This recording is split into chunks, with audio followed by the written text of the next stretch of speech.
چاہو گر ہو برکت کاروبار میں تو سیکھو جو بتایا شریعت نے ہم کو، احکام تجارت، احکام تجارت۔ الحمدللہ رب العالمین والصلاة والسلام علی سید المرسلین، اما بعد فاعوذ باللہ من الشیطان الرجیم، بسم اللہ الرحمن الرحیم۔ الصلاة والسلام علیک یا رسول اللہ، الصلاة والسلام علیک یا حبیب اللہ، الصلاة والسلام علیک یا نبی اللہ وعلا آلک واصحابک یا نور اللہ۔ مدنی چینل کے ناظرین، الحمدللہ پروگرام احکام تجارت کے ساتھ حاضر ہیں، اور جیسا کہ ہمارے پروگرام کا فارمیٹ ہے کہ اس میں ہم شامل کرتے ہیں کاروباری اور مالی معاملات سے متعلق آپ کے سوالات، جس پر آپ چاہتے ہیں کہ شرعی رہنمائی آپ کو مل جائے۔ الحمدللہ ہمارے ساتھ مفتی علی اصغر عطاری مدنی مدظل العالی تشریف فرما ہوتے ہیں، جو کہ آپ کے سوالات کے جوابات ارشاد فرماتے ہیں۔ بڑھتے ہیں آپ کے سوالات کی طرف اور اس کے بعد انشاءاللہ مفتی صاحب کی طرف۔ جی مفتی صاحب، یہ بتا دیں کہ اگر جیسے بھائی بہن ہوں تو یہ اگر اپنی مرضی سے وراثت تقسیم کر لیں تو کوئی اس میں خرابی تو نہیں ہے؟ الحمدللہ رب العالمین والصلاة والسلام علی سید الانبیاء والمرسلین، اما بعد فاعوذ باللہ من الشیطان الرجیم، بسم اللہ الرحمن الرحیم۔ وراثت کے حوالے سے اللہ رب العزت نے ورثہ کے حصے مقرر فرمائے ہیں۔ تو پہلی بات تو یہ ہے کہ جس کا حصہ بن رہا ہے اس کا یہ حق ہے کہ وہ پورے حصے کا مطالبہ کرے، بھائی بہن ہوں یا دیگر ورثہ ہوں، ہر ایک اس بات کا حق رکھتا ہے کہ پورا حصہ ان کو دیا جائے بغیر کسی کمی کے۔ بہت ساری جگہوں پر ایک پریشر ہوتا ہے کہ نہیں، تم کیا کرو گے، تمہیں کیا ضرورت ہے، تم بس اتنا لے لو۔ بہنوں کے حوالے سے دیا ہی نہیں جاتا، بہت ساری جگہوں پر ایسا ہوتا ہے۔ تو سوال یہ ہے کہ جی مرضی سے کر لیں۔ سوال کا پہلا جواب یہ ہے کہ جس کا جو رائٹ ہے اس کو پورا حصہ لینے کا حق ہے۔ ہاں، اگر وہ یہ کہتا ہے، اگر وہ بالغ ہے اور وہ یہ کہتا ہے کہ میں حصہ کم لوں گا، اپنی مرضی سے، اپنی خوشی سے اگر وہ یہ کہتا ہے تو ٹھیک ہے، اس میں کوئی مذائقہ نہیں ہے۔ وہ کسی ایک کے حق میں یا تمام کے حق میں کم لیتا ہے، اس کا اختیار ہے۔ تیسری صورت اس مسئلے کی یہ ہے، ایسا نہیں ہو سکتا کہ وہ کچھ بھی نہ لے، کیونکہ وراثت ایک جبری حق ہے، یعنی کسی کی رضامندی کے بغیر ایسا نہیں ہوتا ہے کہ اگریمنٹ کرنا پڑتا ہے کہ وراثت میں ہمیں اتنا ملے گا، نہیں، یہ ایک جبری حق ہے۔ جیسے ہی مرنے والے کا انتقال ہوا، اس کے پیچھے جو بھی ورثہ ہے ان کو وہ حق آٹومیٹکلی طور پر منتقل ہو جاتا ہے۔ تو یہ نہیں ہو سکتا کہ کوئی یہ کہے کہ میں بالکل نہیں لوں گا، وہ حق پھر بھی باقی رہے گا، اگرچہ کہ یہ بول دیا ہو، اس کا حق ختم نہیں ہوگا۔ ختم ہونے کا صرف ایک ہی طریقہ ہے، کمپرومائز کر لے۔ 50 لاکھ بن رہے تھے، بھلے وہ 5,000 لے لے، لیکن لے کر الگ ہو جائے، اس کی گنجائش موجود ہے۔ اگر نابالغ افراد ہیں ورثہ میں تو ان کے حصے میں کوئی کمپرومائز نہیں ہو سکتا۔ جو ان کا حق اس تقسیم کے مطابق جو وہاں واقع ہو رہی ہے، جو حق بنتا ہے ان کا، وہ حق پورا انہیں دیا جانا ضروری ہے۔ اور ظاہر بات ہے، نابالغ اگر ہیں تو کسی نہ کسی کے پاس وہ محفوظ رہے گا، تو محفوظ اس کا رکھے جانا ضروری ہے۔ مفتی جیسے آپ نے تفصیل سے سوال کا جواب ارشاد فرمایا اور سوال کے سینیریو ہی میں جواب ارشاد فرمایا، تو سوال میں ایسا لگ رہا تھا کہ رضامندی سے یہ اس پہ ہیں، لیکن ایک تو اس سے بھی بڑھ کے آگے قدم ہے نا کہ بعض اوقات کے حق طلب کیا جا رہا ہوتا ہے، حق دیا نہیں جا رہا ہوتا، وراثت میں سے محروم کرنے کی کوشش کی جا رہی ہے، ان کے بارے میں کیا فرمائیں گے؟ وراثت کا حق نہ دینا ہمارے معاشرے کا ایک المیہ ہے، اور بہت سارے جھگڑوں کی بنیاد، گھروں میں بہت سارے فسادات کی بنیاد، یہاں تک کہ قتل و غارت کی بنیاد بھی یہ ہوتی ہے کہ وراثت تقسیم نہیں ہو رہی ہوتی۔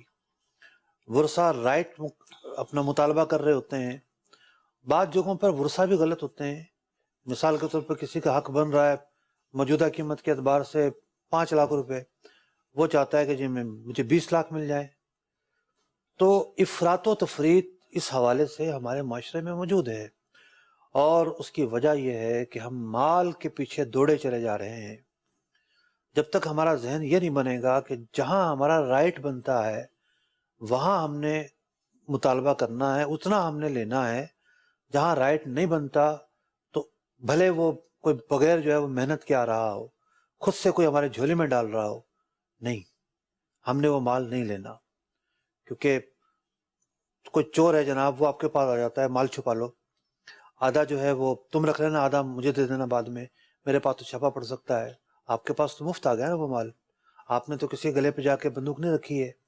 لیکن چونکہ یہ حلال ذریعے سے نہیں آیا ہے، حرام ذریعے سے آیا ہے، تو ایک مسلمان کبھی بھی ایسا مال جو ہے وہ قبول نہیں کر سکتا جس کا ذریعہ حلال نہ ہو۔ ٹھیک، اگلی کال دیجیے۔ مفتی صاحب، بعض اوقات خریداری کرتے وقت کسٹمر بارگیننگ کرتے ہیں مگر ٹوٹل بل پر بھی ڈسکاؤنٹ مانگتے ہیں، کیا ایسا کرنا ٹھیک ہے؟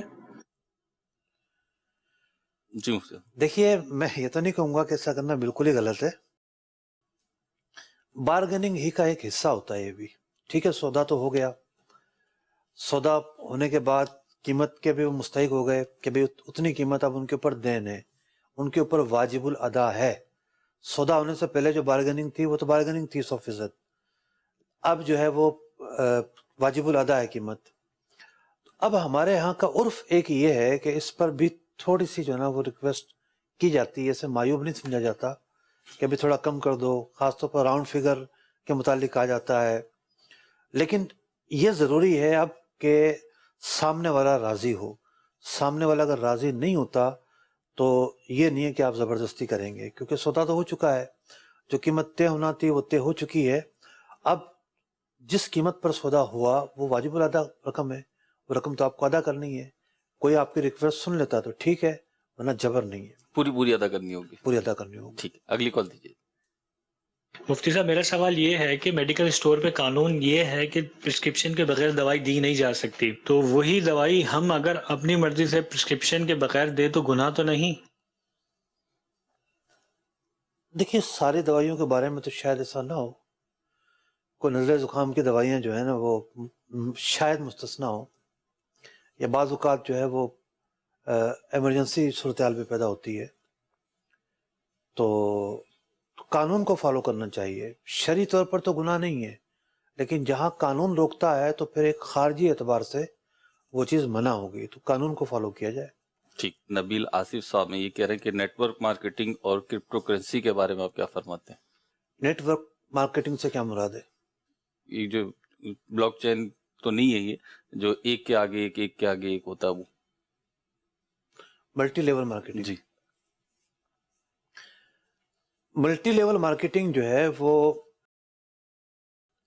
کاروبار کا ایک بوگس طریقہ ہے، اور اس کے اندر کوئی بھی کمپنی آتی ہے اور وہ کچھ ایجنٹ اور نمائندے تیار کرتی ہے، اور ایجنٹ اور نمائندے تیار کر کے پھر وہ ایک چین بناتی ہے کہ رائٹ لیفٹ کی چین بنے گی جناب، آپ جو سودا بکوایا آپ نے اس کا کمیشن لے لیا، اب جن کو آپ لے کر آئیں گے وہ جو سودا بکوائیں گے ان کا بھی کمیشن آپ کو ملے گا، ان سے آگے جو لوگ ہیں ان کا بھی آپ کو ملے گا، ان سے آگے جو لوگ ہیں وہ بھی آپ سے ملے گا۔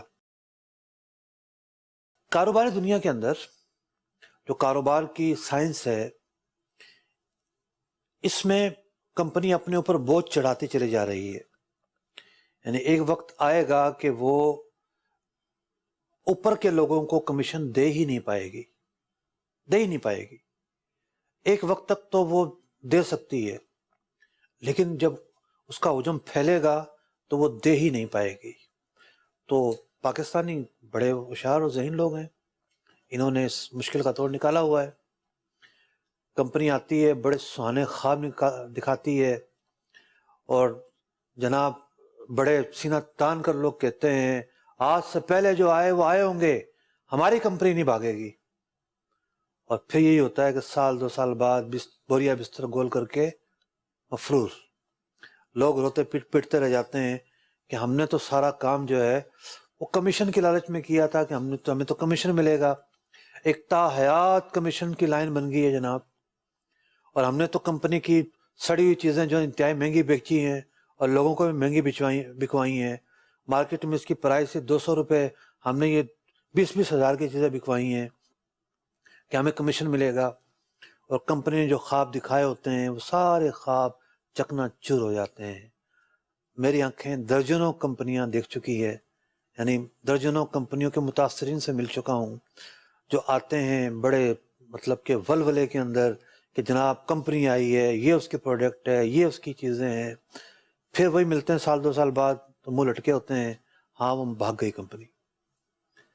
تو ایک تفصیلی رسالہ میں نے 2010 میں لکھا تھا ایک کمپنی کے متعلق، تقریباً کمپنیاں اسی فارمولے پر عمل کرتی ہیں، اور تفصیل کے ساتھ اس میں عدم جواز ہونا بیان کیا گیا تھا کہ اس کا جو سسٹم ہے اس طرح کی کمپنیوں کا بہت ساری شرعی خرابیوں پر مشتمل ہے۔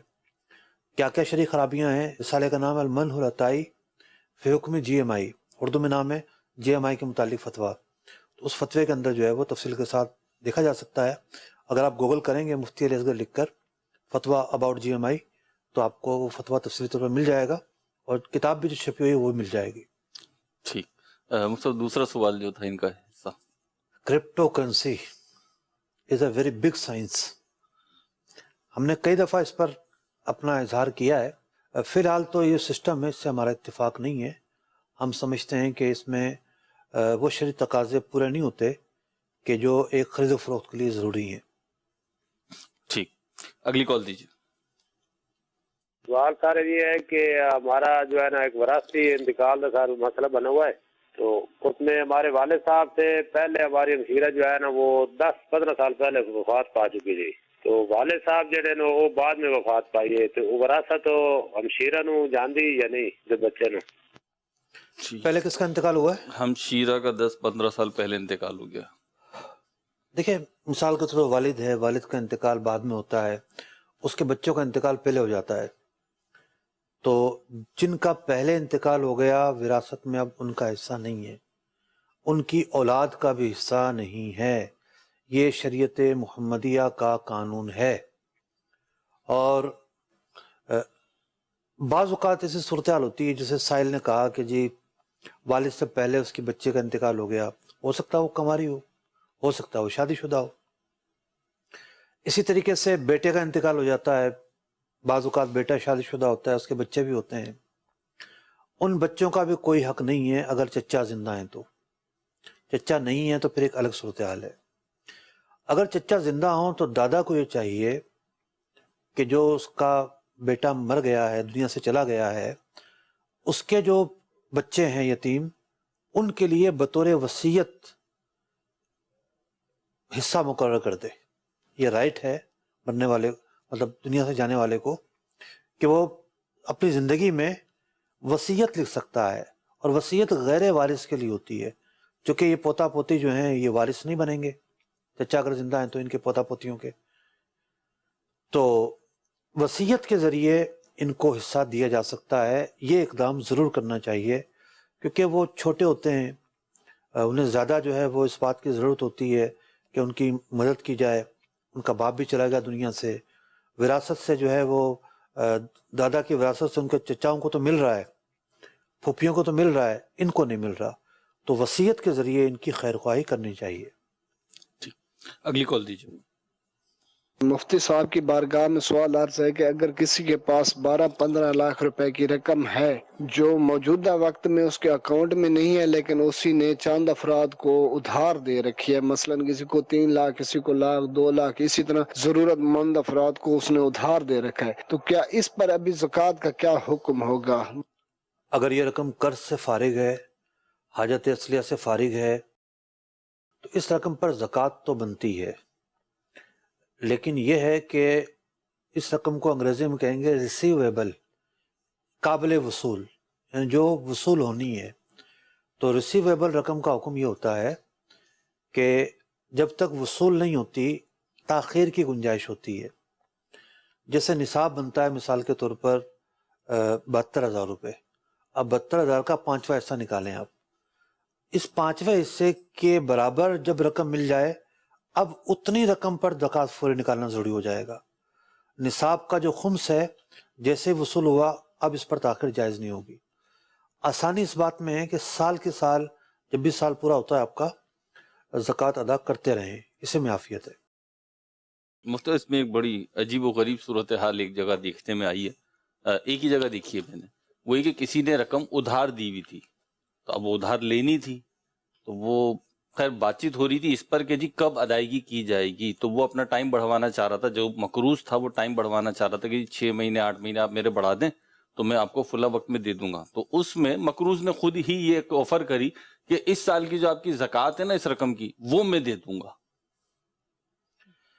جی، جہاں تاخیر ہو رہی ہوتی ہے وہاں تانا دیا جاتا ہے کہ جناب دیکھو زکوٰۃ بھی ہمیں دینی پڑے گی، آپ رقم استعمال کر رہے ہیں، ہم زکوٰۃ ادا کر رہے ہیں.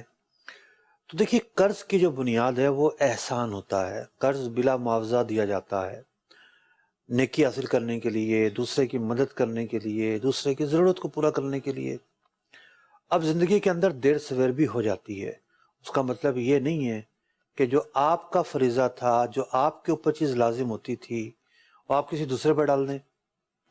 تو بھائی اگر آپ یہ کہیں گے کہ ٹھیک ہے میرے حصے کی زکوٰۃ تم ادا کرو، یہ تو کھلا سود ہے کہ آپ کا مقروض ہے، آپ نے اس کو دیے 1 لاکھ روپے، آپ اس سے 2.5 لاکھ روپے لے رہے ہو، معاف کیجیے 2,500 روپے لے رہے ہو، مطلب 1 لاکھ پر زکوٰۃ 2,500 روپے بنے گی کہ ٹھیک ہے قرضہ دے دیتا ہوں 2,500 روپے دینے پڑیں گے مجھے. بھائی 1 روپیہ بھی اگر آپ لیں گے نا 1 لاکھ کے اوپر وہ بھی سود ہوگا. تو قرض پر نفع تو اٹھا ہی نہیں سکتے نا. آپ کی اگر زکوٰۃ لازم ہو رہی ہے تو قرض خواہ جو ہے وہ کیوں ادا کرے گا؟ وہ تو کسی بھی طور پر ادا نہیں کرے گا، آپ کو ادا کرنی ہے. تو یہ جو شک ہے، یہ جو شرط ہے، جی یہ درست نہیں ہے. ٹھیک ہے، وہ خود سے بھی آفر کر رہا ہے تو ہم منع ہی کریں گے کیونکہ جائز نہیں ہے. بالکل جائز نہیں ہے. نواز ہیں رحیم یار خان سے سوال کر رہے کہ زکوٰۃ کا حساب کرنے کے لیے ریٹ کس کا لگائیں گے، یعنی جس وقت مال کی قیمت کم تھی جب خریدا تھا اب ریٹ بڑھ گئے ہیں تو کس ریٹ کا اعتبار ہوگا؟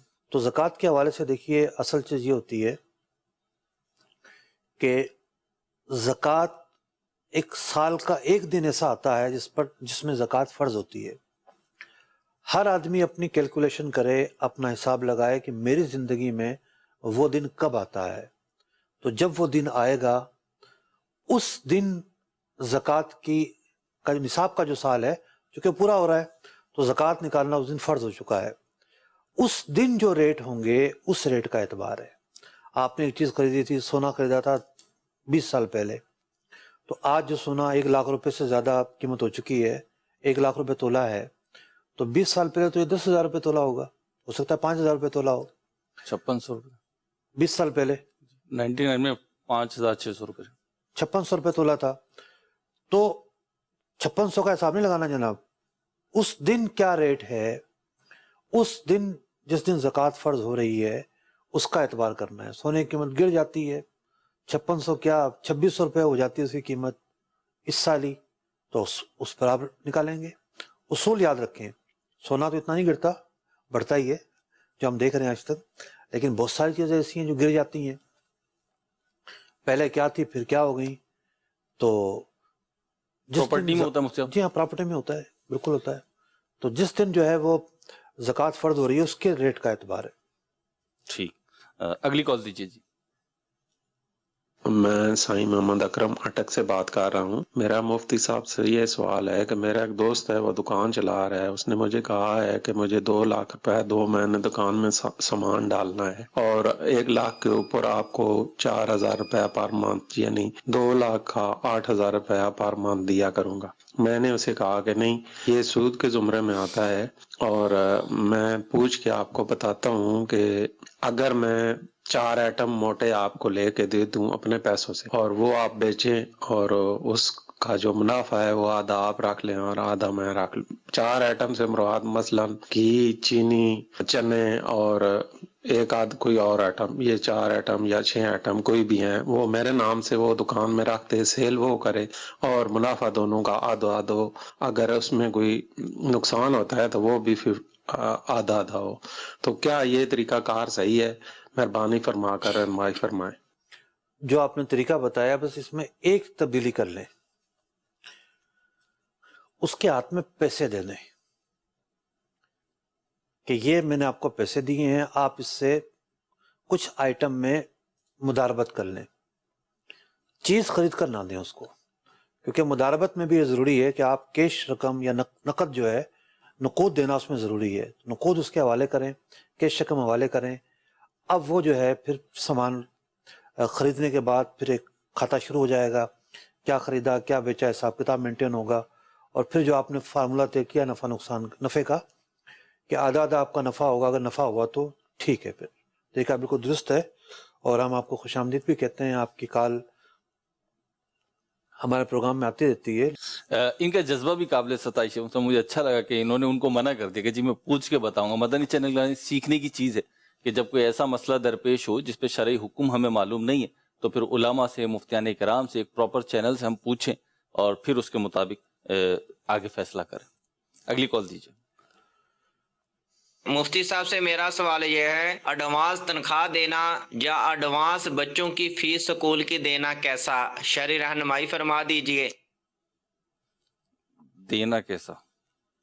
بھئی زیادہ تر اسکول تو ایڈوانس فیس ہی لیتے ہیں، ٹیوشن والے بھی ایڈوانس لیتے ہیں، تو اس میں تو کوئی حرج نہیں ہے۔ ایڈوانس تنخواہ سے کیا مراد ہے آپ کی؟ ایک بندہ کہتا ہے جی میں تنخواہ ایڈوانس لوں گا، ٹھیک ہے، یہ بھی درست ہے، ہاں اس کے پیچھے کوئی سود وود کا چکر نہ ہو، بس یہ دیکھ لیجئے گا کہ بعض گورنمنٹ ادارے ایسے ہوتے ہیں کہ جن کو یہ آفر کی جاتی ہے کہ آپ جو ہے 1 سال کی تنخواہ ایڈوانس لینا چاہتے ہیں تو لے لیں، بس آپ کو 2% سود دینا پڑے گا، تو ایسا کوئی معاملہ نہ ہو۔ ٹھیک، اگلی کال دیجیے۔ محمد دانش اتاری شارجہ سے عرض کر رہا ہوں۔ مفتی صاحب ہمارا کام اس طرح کا ہوتا ہے کہ بعض اوقات ہم کسٹمر کے گھر جاتے ہیں، کوئی کمپلین ہمیں ہوتی ہے، اس کے کوئی چیز الیکٹرانک چیز خراب ہوتی ہے، اے سی خراب ہوتا ہے، ہم جاتے ہیں اس کو جا کر چیک کرتے ہیں، چیک کرنے کے بعد ہمیں اندازہ نہیں ہوتا کہ اس میں کیا کیا چیز ابھی چینج ہونے والی ہے، ہم کچھ الیکٹرانک چیزیں دیکھتے ہیں، اس کے بعد اس کی گیس چیک کرتے ہیں، سارے معاملات کرتے ہیں، تو بعض اوقات کیا ہوتا ہے کہ ہمارا پہلے سے طے کرنا یہ ہمارے اس میں نہیں ہوتا کہ ہم پہلے سے طے کر لیں گے اتنے پیسے لوں گا، کام کی نوعیت دیکھ کر پھر کام فنش کرنے کے بعد جو عرف ہے وہ یہ ہے کہ بھئی یہ کام آپ کا ہو گیا تو 100 درہم دے دیں، میں شارجہ سے بات کر رہا ہوں تو درہموں میں بات ہوتی ہے، 100 درہم دے دیں، تو اس پہ پھر کسٹمر بارگیننگ کرتا ہے کہ نہیں کم کریں زیادہ کریں، اس کا بہترین حل کیا ہے حضرت؟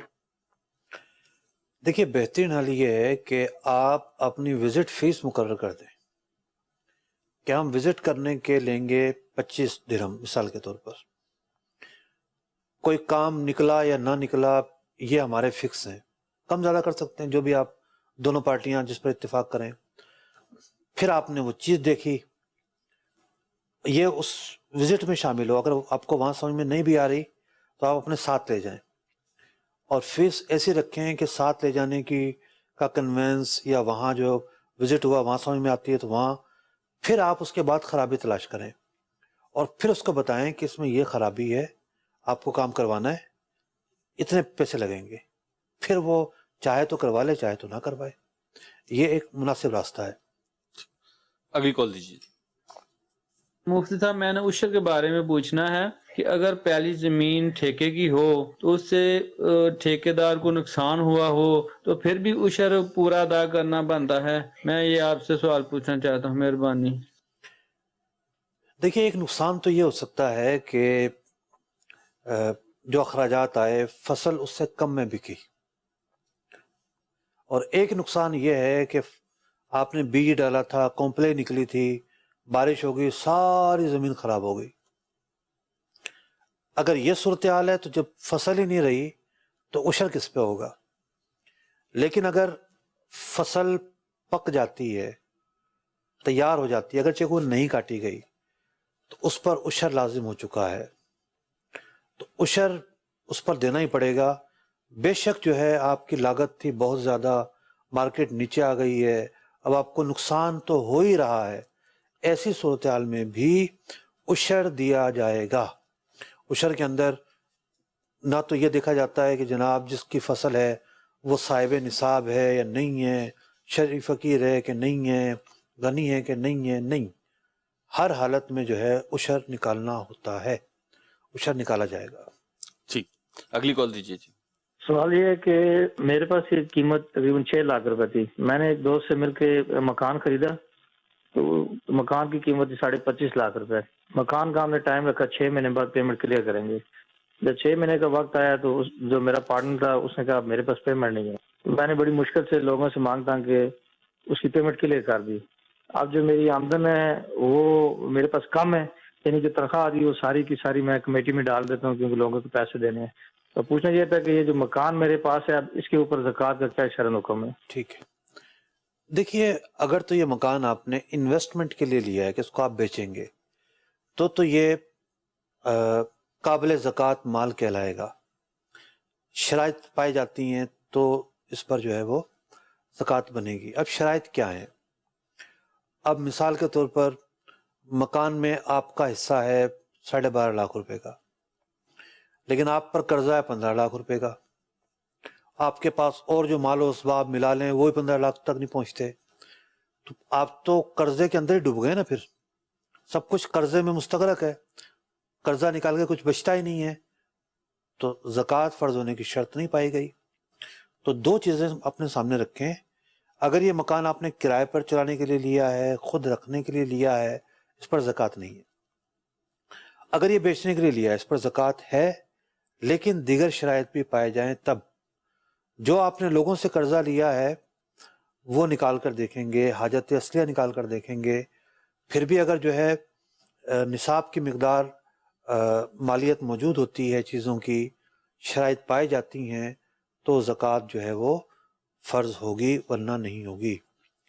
اب جب مختلف چیزیں نصاب سے کم ہوں تو پھر ان کو جمع کیا جاتا ہے اور ان کی مالیت سامنے رکھتے ہوئے جو ہے اس پر زکوٰۃ ادا کی جاتی ہے. اگلی کال دیجیے. مفتی صاحب کی بارگاہ میں عرض ہے، مطلب بھائی ہوتے ہیں اکٹھے، وہ ایک جگہ ہوتے ہیں، جب وہ وراثت تقسیم کرتے ہیں تو اس وقت یہ ہوتا ہے کہ مطلب جو ایک بھائی ہوتا ہے وہ باپ کے مطلب فوتگی پہ حصہ نہیں ڈالتا ہے، تو جب حصہ نہیں ڈالتا ہے تو جب وہ اپنا وراثت میں حصہ مانگتے ہیں تو اس کو کہتے ہیں اگر پہلے تو باپ کی فوتگی کا جو خرچہ ہوا ہے وہ دے گا تو پھر آپ کو حصہ ملے گا. اگر وہ نہ دے، کیا اس وقت بھی اس کو حصہ دینا وراثت سے، اس کے بارے میں کیا آپ کا رائے؟ دیکھیں والد کی فوتگی کا خرچہ، اس سے کیا مراد ہے؟ وراثت کا اصول یہ ہے کہ جو کچھ مرنے والے نے چھوڑا سب سے پہلے قرض کی ادائیگی کی جاتی ہے. سب سے پہلے تجہیز و تکفین کیا جاتا ہے. تجہیز و تکفین میں جو خرچہ ہوا پھر قرض کی ادائیگی ہوتی ہے، پھر جو ہے وہ وصیت جو ہے اگر کوئی کی ہو تو 1/3 میں وصیت نافذ کی جاتی ہے. اب مسئلہ یہ ہے کہ تجہیز و تکفین کا خرچہ اگر کسی نے کیا ہے تو وہ مانگ سکتا ہے، وہ تو کہ یا مانگ بھی نہیں سکتا، اس میں ڈالنا ہے اگر ترکے میں ٹھیک ہے ڈال لے. لیکن تجہیز و تکفین میں کتنا خرچہ ہوتا ہے؟ چھوٹے شہروں میں تو بہت کم خرچہ ہوتا ہے. چھوٹے شہروں میں ٹرانسپورٹیشن نہیں ہوتی، چھوٹے شہروں میں قبر جو ہے وہ خریدنی نہیں پڑتی.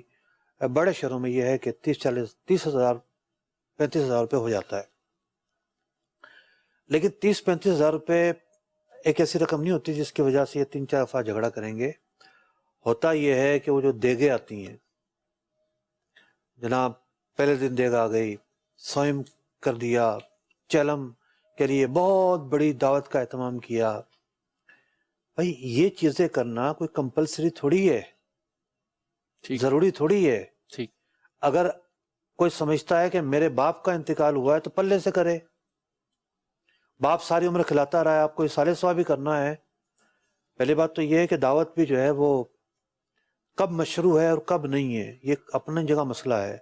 یہ سوئم کا کھانا، یہ جب مہمان آئے ہیں دور دراز سے، رات ٹھہریں گے، اتنی دور سے آئے ہیں کہ کھانا کھا کے جاتے ہیں، ان کو تو سمجھ میں آتا ہے. لیکن آپ جناب آس پڑوس محلہ سب کو بٹھا کے کھلا رہے ہیں، یہ دعوت کا موقع تھوڑی ہے. 3 دن تو سوگ کے ہیں، سوگ میں دعوت تو نہیں ہوتی. تو یہ جو دعوتیں ہیں سوئم تک کی، یہ تو ویسے ہی غیر مشروع ہیں. پھر چہلم کو آپ لے لیں، تو اگر آپ چہلم کی جو دعوت ہے وہ کر رہے ہیں اصالِ ثواب کے لیے، تو بھی مساکین کو کھلائیں، فقراء کو کھلائیں. یہ کہاں کی دعوت ہے کہ جناب آپ چٹھی لکھیں گے، دعوت نامے چھاپیں گے اور کہیں گے جی چہلم میں آپ تشریف لے آئیں، اور وہ جناب سیٹھ صاحب آ رہے ہیں، کھاتے پیتے لوگ آ رہے ہیں. یہ ایک الگ بات ہے کہ کیا کرنا چاہیے اور کیا نہیں کرنا چاہیے. لیکن دوسری جو اصل چیز ہے وہ یہ ہے جس پر کلام کرنا ہے کہ بھائی یہ سارے جو اخراجات ہیں کسی کو کرنے تھے پلے سے کرتا. وراثت میں جو مال ترکہ ہے اس میں کیوں، اس سے کیوں لیے جا رہے ہیں؟ تو کسی کے اوپر یہ ڈالے نہیں جا سکتے. کہ جناب یہ خرچہ ہوا ہے لہذا تم شامل ہو گئے اس کے اندر، یا ہم سب شامل ہوں گے، یہ تو ہماری عزت کا مسئلہ ہے، ہم سب نے اپنے اوپر لینا ہے، کسی پر نہیں ڈالا جا سکتا۔ اگر سب بالغ ہیں، اپنی رضامندی سے خوشی سے شیئر کرتے ہیں تو ٹھیک ہے، ورنہ جبر نہیں ہو سکتا اس کے اندر۔ کوئی کہنے والا اگر یہ کہے کہ نہیں میں اس میں شامل نہیں ہوں گا تو اس کا رائٹ ہے، کہہ سکتا ہے وہ، اور اسے وراثت میں سے پھر بھی حق ملے گا، بالکل اس کا حق کم نہیں ہوگا۔ ہمارے پروگرام کا وقت ختم ہوا، مدنی چینل دیکھتے رہیے۔ چاہو گر ہو برکت کاروبار میں تو سیکھو جو بتایا شریعت نے ہم کو، احکام تجارت، احکام تجارت۔